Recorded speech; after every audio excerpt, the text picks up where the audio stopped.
The National Hockey League. The National Hockey League, or NHL, is the largest and most successful North American professional hockey league. The NHL provides Canadians and Americans with the highest caliber and most entertaining hockey on the continent. The NHL was created in 1917 by a group of Canadian and American businessmen. Their two central goals were to create a league that provided the most entertaining hockey in North America and generated revenues and profits. This was a somewhat new idea at the time.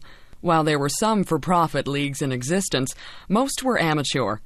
This meant that players, coaches, and owners of teams were not allowed to make money from playing the game of hockey. It took several decades for the NHL to become the most dominant league.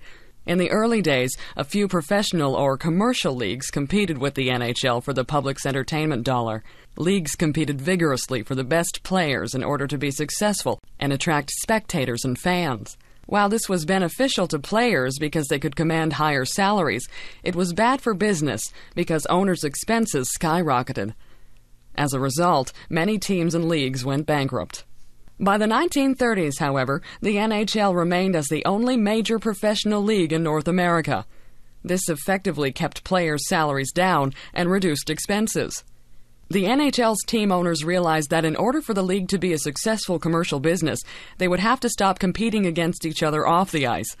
This was best accomplished by ensuring that only one major league existed, so that competition was reduced.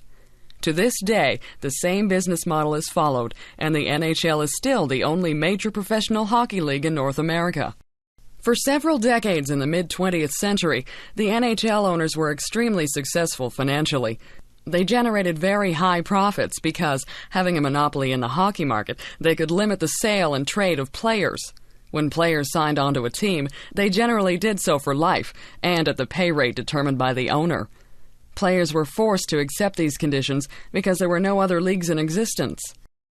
This all changed in the 1970s when players organized to form a players' union.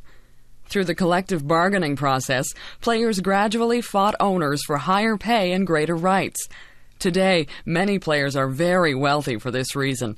If it was not for the players' union, it is likely they would still be working in similar conditions to those during the early days of the NHL, low pay and little freedom to move from team to team.